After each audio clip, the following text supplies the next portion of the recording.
Bonjour à tous, Contact répond une nouvelle fois à vos questions et aujourd'hui on va s'intéresser aux démarches à faire en cas d'accident.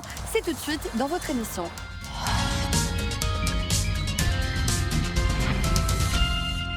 J'ai été blessé dans un accident de la route et d'un côté je suis marqué par l'événement, mais je suis aussi un peu perdu avec toutes les démarches qu'il y a à faire.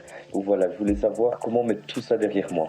On va aborder l'aspect traumatisant d'un accident. Est-ce que c'est classique de se sentir apeuré ensuite au volant ?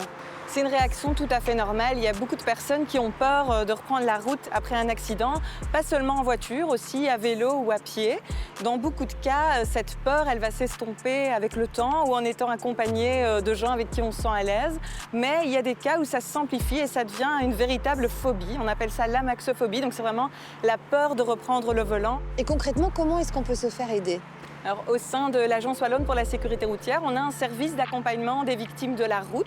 Donc, ce sont des juristes et des psychologues qui se mettent à disposition des victimes. On peut apporter un soutien psychologique, mais aussi un soutien juridique pour expliquer les démarches qui font suite à l'accident ou pour faire aussi certaines démarches à la place des personnes. Après un accident, justement, quelles sont les démarches qu'il ne faut surtout pas oublier ? Et la première chose à faire, c'est de déclarer l'accident à son courtier ou à son assureur. Ça peut sembler évident, mais il y a beaucoup de personnes qui nous contactent à la WSR et qui n'ont pas fait cette première démarche. Pourtant, elle est essentielle pour activer l'assurance RC Auto. On doit la faire qu'on soit responsable ou pas de l'accident. Il y a une nouvelle donne, ce sont les voitures électriques. Quelle est précisément leur spécificité ? La spécificité des véhicules électriques, c'est qu'ils ne peuvent pas être remorqués, donc ils ne peuvent pas être tirés, parce que le point neutre n'existe pas. On ne peut pas déconnecter les roues du moteur, donc il faut faire appel à un dépanneur professionnel qui va soulever le véhicule, le mettre sur un plateau. En cas d'accident, souvent c'est un dépanneur professionnel qui va être appelé sur les lieux pour évacuer les véhicules, mais en cas de panne, il est important de connaître cette information si on roule avec une voiture électrique. Avoir les bonnes réactions juste après un accident, ce n'est pas toujours évident. Avec Olivier, on va tenter de décortiquer quelle est la bonne procédure. Et c'est d'ailleurs la question qu'un de nos téléspectateurs nous a posée. Bonjour, j'ai eu un accident. La personne ne s'est pas arrêtée. Est-ce que la justice peut m'aider et comment ? C'est sans doute long et difficile, mais quelles sont concrètement les démarches à faire en cas d'accident ? Alors pour que la justice puisse vous aider, il faut d'abord porter plainte et il faut venir, si possible, avec des éléments qui vont permettre de retrouver la partie adverse.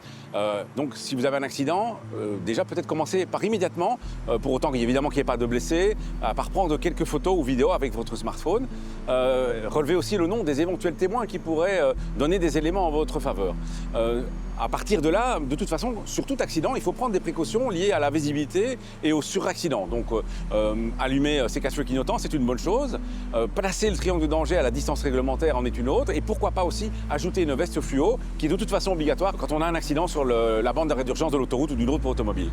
Autre étape essentielle aussi, c'est de dégager la chaussée en fait. Si on a un accident avec uniquement des dégâts matériels et que les véhicules sont en état de rouler, une fois qu'on a pris note de la situation, eh bien, il faut dégager les voies de circulation et trop peu de conducteurs pensent à le faire. Et comment bien remplir un constat ? Que faut-il ne surtout pas oublier ? Le constat est un élément important parce que c'est ce que les assurances vont utiliser pour déterminer les responsabilités. Donc il faut toujours bien le remplir de manière consciencieuse et précise. Alors dernier point important, s'il y a des blessés même légers, on appelle les secours bien entendu, mais surtout on appelle la police parce que c'est elle qui va devoir alors rédiger un procès verbal. On ne fait pas de constat à l'amiable dans ce cas-là et surtout on ne bouge pas la position des véhicules.